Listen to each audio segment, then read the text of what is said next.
Assalomu alaykum. Mana shu joylar o'tik joyi bo'lib ajratib sotiladi. Mana 3 xonaga betonlar quyib qo'yilgan. Chiroyli qilib. Faqat sal qiytiqligi bor, o'sha qiytiqligi bo'lgani uchun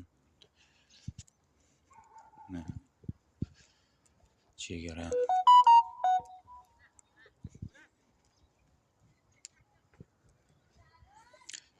yonimizdan ariq o'tgan, suvdan muammo bo'lmaydi. Mana shu beton ro'parasi shu joylar o'tik bo'lib sotiladi.